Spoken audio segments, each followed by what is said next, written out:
Hey guys, welcome to Joey Steele Podcast. Welcome everybody. This is Joey Rosie. and how you guys doing today on this beautiful September 13th, 2020. So, welcome to the first podcast.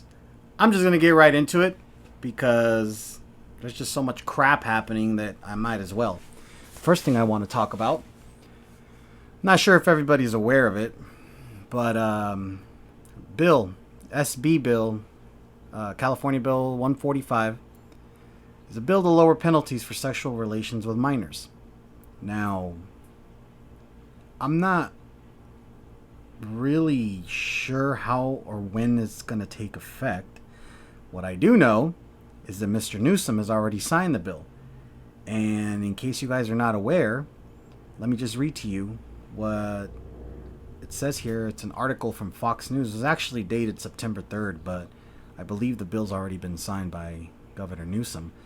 The bill, SB 145, applies in cases where the victim is between the ages of 14 and 17 and aims to lift an existing registration requirement for oral and anal sex. That is disgusting. Wow. That is just disgusting. The state Senate and Assembly both voted to approve the bill on Tuesday despite Republican opposition in the Senate and bipartisan opposition in the Assembly. Now, I don't know about you, but this one really pisses me off that we are now living in a state that pretty much okays pedophilia. Now, I don't know how much attention everybody out there's paying, or how much attention you're paying to the current events, but there's a lot of kids that Mr. Trump and the Patriots have been saving from trafficking. So I don't understand why Governor Newsom wants to be going backwards on this issue. Instead of trying to save kids, he wants to put them in more danger. You gotta love California, I guess. But it's just to bring a little awareness to everybody that wasn't aware of it. I'm at a loss for words, to be honest with you. I don't really understand what would possess somebody to even introduce that kind of legislation. Especially because we're locked down, supposedly. Yeah. Everything's shut down in California. We're shut down. Kids are not going to school. There's a lot of issues with depression. Why are we focusing on that? Well, we're not focusing on anything. He's focusing on we as the California governor. Yeah, I don't know. We as, politicians. I'm not a politician at all, but I just said we, but we as a state. We as a state. Yes. Why would we even think about passing a bill right now when we should be focusing on, according to them, everything is the pandemic. Everything is about COVID-19. Yeah. So why are they doing this? Especially because the children are wanting to go back to school. They are interested in attending school activities. They're interested in attending children activities. Yeah. This bill has nothing to do as far as the education and the well-being of a child. And not only that, there also has to come, people have to come to the understanding the kids don't have anywhere else to go. There's probably already crap. A lot of kids are going through a lot of crap right now at home, whether it be the babysitters, whether it be the parents, whether it be their siblings, whether it be whatever. And their only out most of the time is going to school and their teachers, their friends, or whatever. Friends, yeah. Their counselors. They don't have access to any of it. As a matter, they got access to Zoom. Well, what is Zoom gonna do? Nothing. As a matter of fact, he's getting hacked. Yes. That's a whole nother subject for another day. No, I think you need to tell them and make Zoom. Look, Zoom is not safe, and I'm not just speaking out of opinion. It's actually something that actually happened to my daughter. She was using Zoom, special needs child using Zoom, and her Zoom got hacked. Now, thank God, nothing happened. The guy got scared because Big Sister was there with her, and guy got scared and shut the session off. But Zoom, and it's a thing that not even the teacher was aware of that. Yeah, not even the teacher on the other end was aware of what was going on, and he got hacked on our end using a school computer. I don't care how many times they tell us it's safe, it's safe, it's safe. This is the third time we have an issue with Zoom, and that's just one household. I already got told at the school there was other issues with other kids, and it's just it's a pain in the ass. Himself to the young Yeah, lady. there was the other one was where some guy actually hacked into the same home on the same day and exposed himself to two different children. How is that safe? I don't understand.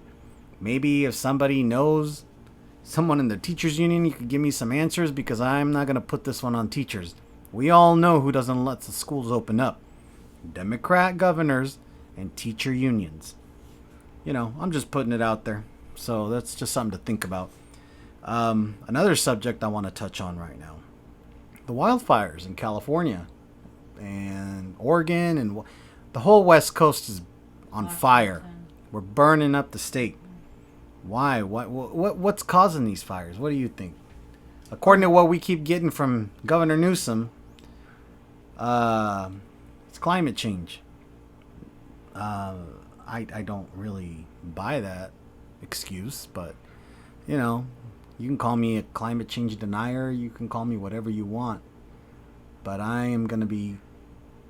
I need to see some solid proof. How is it that climate change stops at the Canadian border? That must be some really, really smart climate change to stop at the Canadian border, because they're not on fire. But as far as I'm concerned, I've seen some evidence on Twitter. There's people on Twitter. There's Instagram. There's a police officer from not Portland, from Oregon. Apparently, he went on his social media and actually told people that Antifa was starting fires. Well, guess what? He got fired. The fire marshal from I can't remember the county in Oregon. He also stated the fires were arson. He has now resigned. First, he got put on leave. 2 days ago, he got put on leave. Today, I read that he resigned. Why? What is it that they don't want us to know about these wildfires? Is it maybe, just maybe, could it be that it's not climate change? It is not. It's funny to me. Now, wildfires are nothing new in our state. Yeah. They've been going on for a long time. We have a lot of forest that doesn't get cleaned up. Why? Because on purpose, because these Democrat governors and these Democrat lawmakers and representatives and whoever else is up there decided they want to take funding away from the Department of Forestry. So who's cleaning up these forests now? Nobody. So all these dead trees stay out in the forest. There's no kind of forest management. It's a mess out there. It's a breeding ground for fire. I don't know how else to put it other than it's a breeding ground for fire. So, another possibility. I know it's a fact. Look, it's a fact that when your state's burning up and you can't control the fires, you're going to qualify for federal funding. I don't know if everybody's aware, but Governor Newsom and Miss Pelosi wanted a bailout for our state. And I'm not talking a bailout in the millions. I'm not talking about in the tens of millions. Or billions. I'm not even talking about billions. They wanted $1 trillion to bail our state out. She wanted a total of $4 trillion to bail out who? Washington, Oregon, China, California, and Nevada. All 4 liberal states all have that little pact they have together. It's not a coincidence that Oregon and Washington State are burning too, and it's also not a coincidence that both of those states, including California, all got denied federal funding because of their sanctuary status. So, you're all smart people. You can put 2 and 2 together. I don't have to do it for anybody, but I don't believe in coincidences, especially not like that. Maybe 1, maybe 2 small ones, but that is not a coincidence. So, again, you call it what you will. You can call me a climate change denier, and I'm perfectly fine with that, because I've seen more than enough evidence to believe that this was not caused by climate change. Well, that being said, another issue that has been a pretty big issue, not just in California, and I say not just in California because it's rampant everywhere, the voter fraud. But voter fraud, I happen to believe California this year will go red. I happen to believe it, number one, because everybody I talk to supports Donald Trump. I don't even know anybody that voted for for Hillary Clinton. Maybe one or two people, but most people we know they voted for Mr. Trump, right? Yes. Now California has been, for years since Arnold was a Republican, but that was just by name. The last real Republican we had in California was Pete Wilson, and that one was back in the 90s, I believe, or 80s. I'm sorry, the 80s. 90s. I think it was 90s. Do you think I'll have to double check on that one, Yeah, but this state has been predominantly blue. Now, do I believe it's predominantly blue? No, I don't. I believe that it went through a phase where it may have been blue, but after everything that Gavin Newsom's done, everything they've seen these Democrats, especially in the last 6 months, since the coronavirus hit, most people were out of work. They were home. They didn't have anything to do. So what do? They start paying attention to politics. All of a sudden, everybody's starting waking up to everything that's going on. Our taxes are super high. Not only our income taxes, we have one of the highest gas taxes in the country. We have the highest number of homeless people in the country. The crime rates are through the roof. The prisons are empty right now. And it's getting worse. Our prisons are empty. Yeah, they're empty. But the streets are full. Well, the streets are all, yeah, of course. The streets are full of crime. Crime. It's running rampant, and it's just getting worse, and people are starting to wake up. People are starting to wake up to this. Now, one thing, before I get too off topic, the elections. Now, I don't know if you guys recall, a couple months ago when Mikey Garcia won his election down in Los Angeles in a predominantly blue area. And he didn't barely win. He won by a lot. That is where I believe California is headed. I don't know if you guys are aware of a little thing called blockchain. What blockchain is a system that the federal government, through the United States Postal Service, the United States Postal Service filed a patent for a program called blockchain in February of 2019. It's a 3-application process for this patent. I'm not really sure when the second one was filed, but I know that the third patent, the final patent, was filed February of 2020. Now, what this system is going to do, if my understanding, if it is correct, it's a system that's going to be installed through the United States Postal Service for the elections.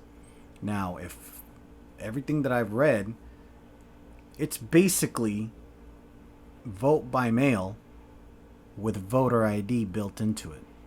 Now, you got all these people in California, and I'm not going to even mention the citizens. You have all these idiot politicians like Newsom, like Schiff, like Pelosi. They won't shut up about COVID.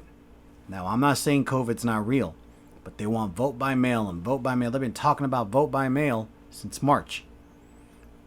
Well, blockchain, there's not a lot of information yet. They haven't officially rolled it out. So keep an ear out in the next maybe in the next few weeks, you might start to hear about it. But it basically takes care of the problem of mail-in ballots. Now, it becomes a problem because they can't harvest the ballots. Anybody that wants to vote by mail that doesn't feel safe going to a poll, not a problem. You get if I'm understanding this correctly from everything I'm hearing, you get a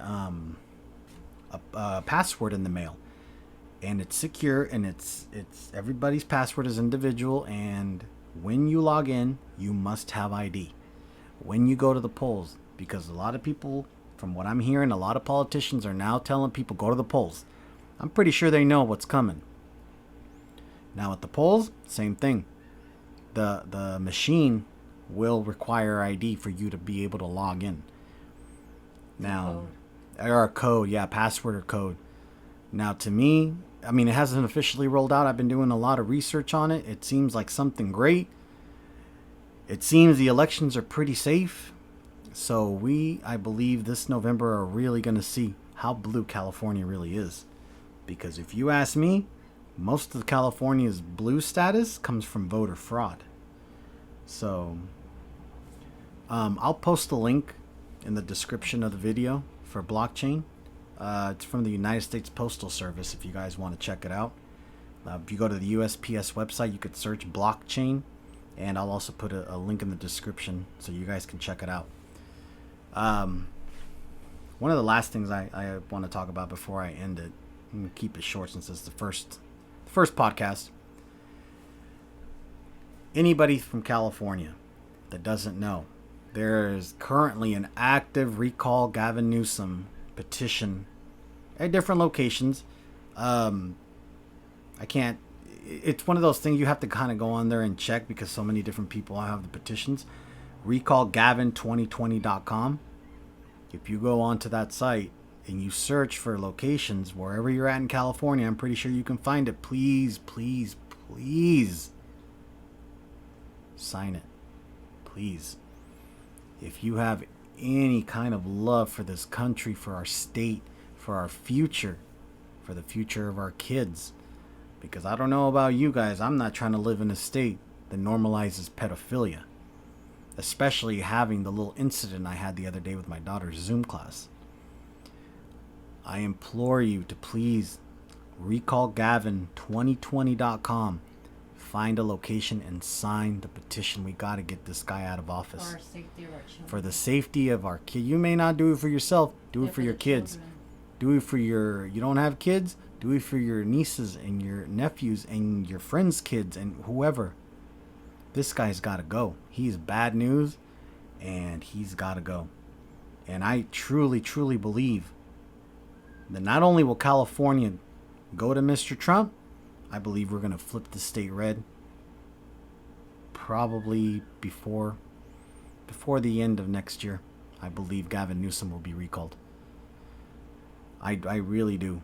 And I know there's a lot of people out there that don't believe it, but believe me when I tell you voter fraud is rampant in this state.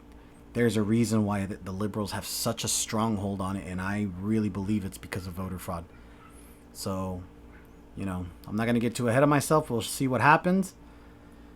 So hopefully you guys can do your part and sign that petition. And for now, I think I'll end it.